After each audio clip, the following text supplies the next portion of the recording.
Okay, so what's to talk about today? Um, I know that I mentioned in a previous video that I had to have a surgery-like procedure. Um, so that happened. I went under anesthesia for the very first time. It was frightening. Um, Thankfully, my husband was there with me. Um, he had to be there to drive me home anyway, but they told him he could come back there and, like stay with me until I was wheeled off for the procedure, and he was there um, in the room when I was wheeled back from the procedure. I don't remember a lot of it. I remember laying in the bed and they put the oxygen thing on, and they stuck this thing in my mouth to keep it open to where they could pipe in the gas, and you could taste the gas. But I remember thinking that it wasn't working because I wasn't falling asleep. I was looking at the screen, and then the next thing I know, back in the room, my husband's there. I have no recollection of coming back. I don't remember waking up. I kind of like came out of it mid-sentence, which was weird, but it was fun. It wasn't nearly as scary as I thought it was going to be. The anesthesiologist made jokes while prepping me. Um, they were laughing at me. I had some of the nurses laughing. So I deal with uncomfortable situations with humor. And it went off. It went well. It went well. So there's that. Um, the results aren't back yet. The new medicine they put me on is for the fucking birds. I mean, it's making me nauseous to where I can barely eat. So I hate the new medicine. Um, it doesn't seem to be working. So I'd really like to know what's actually going on down there. I'm anxiously awaiting the results of all of these tests. They took several biopsies from inside me during this procedure. It's kind of been boring around here lately. The birth father hasn't been calling. Um, it's kind of boring. Valentine's Day went off without a hitch. I took my husband to go see Deadpool and to lunch, and that was fun. We went and hung out with some friends of ours later. Went to their house, had a few drinks, bullshitted, uh, which is always fun. Um, there's really nothing to talk about because everything's fine right now. We officially talked to our bank about the funding for the house, so that's going to happen. Um, he told us that we were jumping the gun a little bit, that we needed to wait a little while longer before actually talking to a real estate agent or actually finding a house that we want because we're not looking to move yet. Um, so it'll be a few months before we can move because we need to finish out our lease so that we don't have to pay a penalty. So that's awesome. Um, Having a night out with my husband was awesome. Well, really more of an afternoon out with my husband. But that was awesome. The puppies are fine. I don't know if you can hear them in the background, but they're back there, play fighting in the living room. School's fine. My current class is boring. Research techniques, so it's boring. Needed, obviously, because it's a science. Psychology is a science, and therefore it needs to be researched in the proper way to avoid bias and misinformation and all of that, all of the ethical concerns. So it's needed, but it's not nearly as interesting as, say, studying the actual psychology. Um, so, whatever. I hate team group projects, but I have one every week for the remainder of this class, which is hard for me. You have to trust people. I have to trust them to actually do their part, which I don't generally do. I fully admit that I'm very much the type A kind of person when it comes to school. I've never made a B. I don't want to make a B. I'm all about the A's. I made an A minus once, and it broke my heart because there's a little minus sign. It's like half a point away from just a genuine A. A little minus sign screwed me up.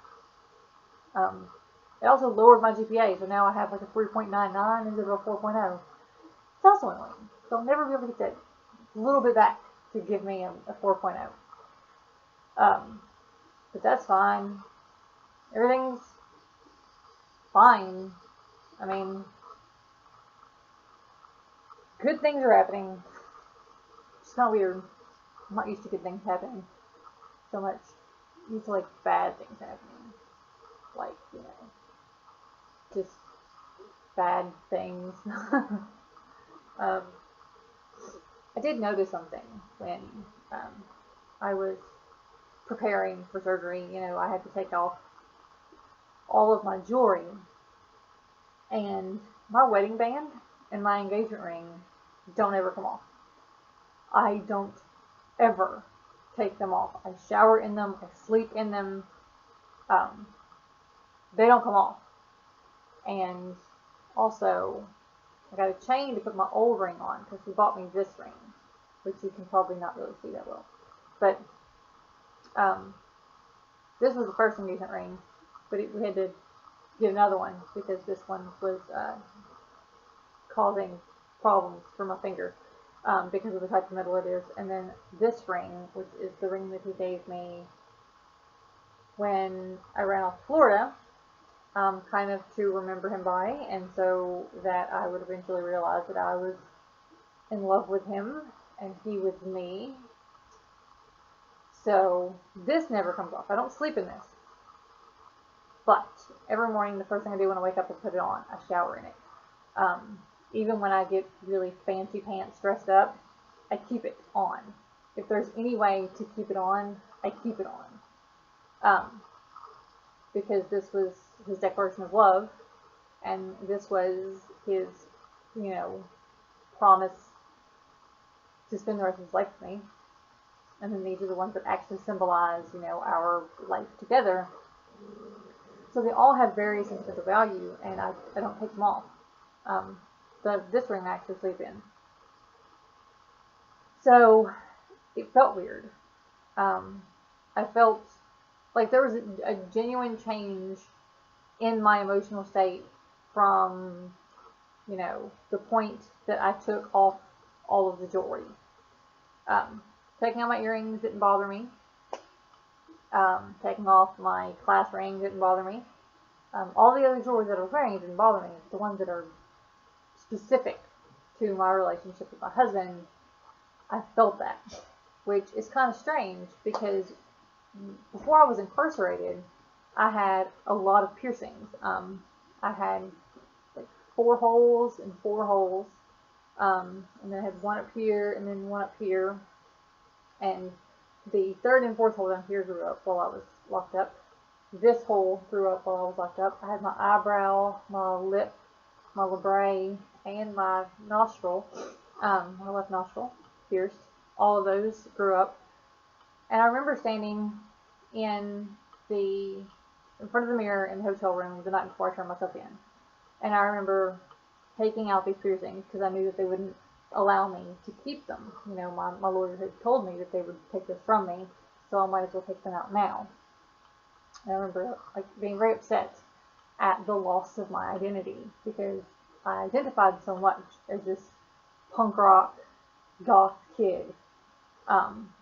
And I was only 21, so I hadn't really completed my identity yet. I was still figuring some things out, especially considering that I suffer from a mental illness. So it kind of points out the difference between who I was at 21 and who I am now, 12 years later. Because at 21, my jewelry didn't represent my ties to other people, it represented me. I was the piercings that I had. And now it's not really that way. I don't wear as much jewelry. I only have 2 and 2. I didn't re-pierce anything. And then I've got that one on the top. Um, but they don't symbolize anything. I can take them out and I still feel like I'm me.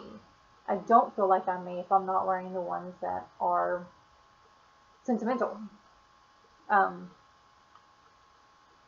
so it's kind of a big change, I think, and shows a little bit of maturity.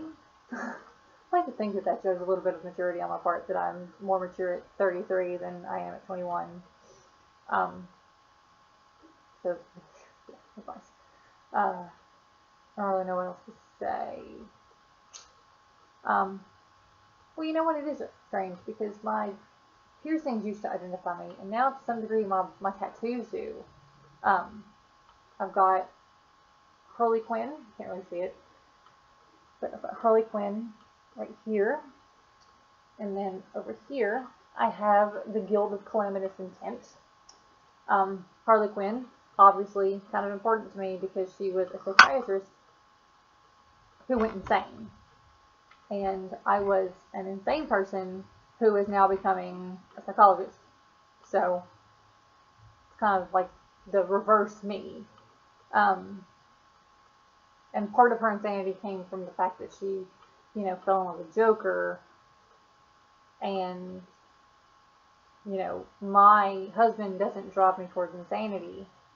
He, gives me a stable foundation to build on, to become more stable and sane.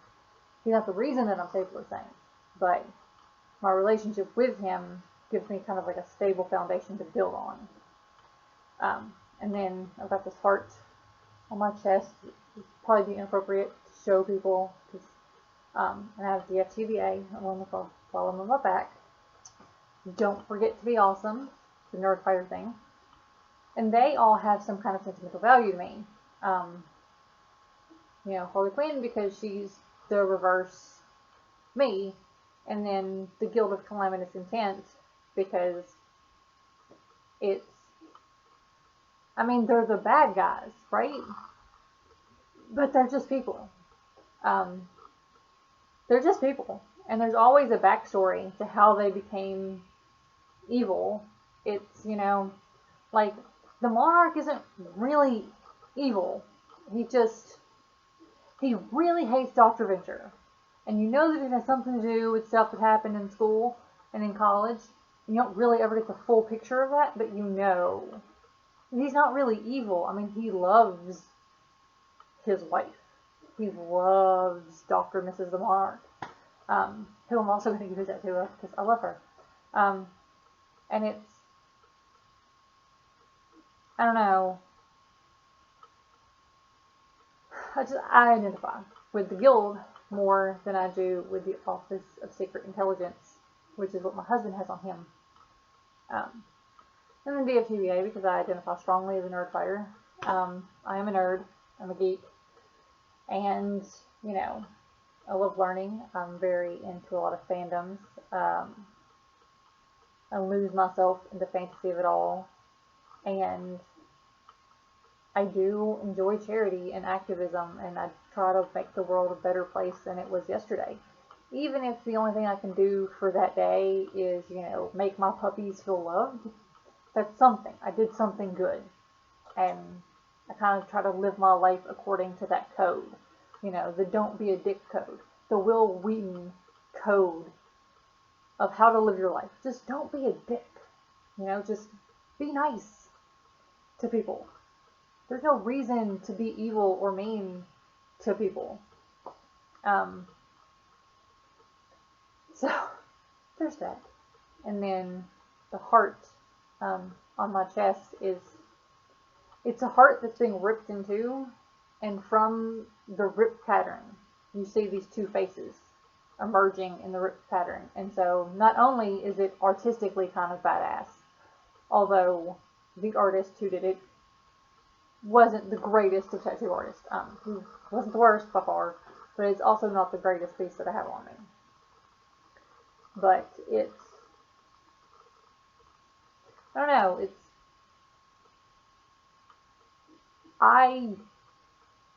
I emerged from being ripped into the process of doing what I did that sent me to prison, and then process of going through prison and finding myself in there in a way, and coming to terms with the fact that I was mentally sick, that I suffered from post-traumatic stress disorder, that I did have a lot of mental health problems. I'm very paranoid. I'm very paranoid. I dissociate sometimes. I've dissociated for days, and then I've dissociated for seconds. Um, and all of these things that, reflect all of my mental health problems. It's just, from being ripped apart, I came to be who I am, which is kind of what that, tattoo symbolizes for me. So, I guess I did find a topic for this vlog. So yeah, just, I found myself, and I used to identify myself with my piercings, but that doesn't mean anything anymore. That's my husband. That's my husband sending me a text message. I don't know what he wants, but I'm going to check it as soon as I stop recording this. So yeah, and then,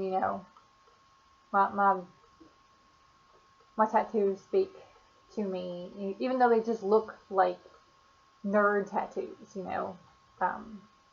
3 of the 4 that I have are just nerd tattoos. I mean, they're fandoms. Comic book geek, and then, over here I've got my Venture Brothers, because I'm very big into the Venture Brothers, and then the DFUA, because I'm the real big Nerf fighter, but they have more than that. It's not just my fandoms. They speak to why I'm into those fandoms, why those things pull me in.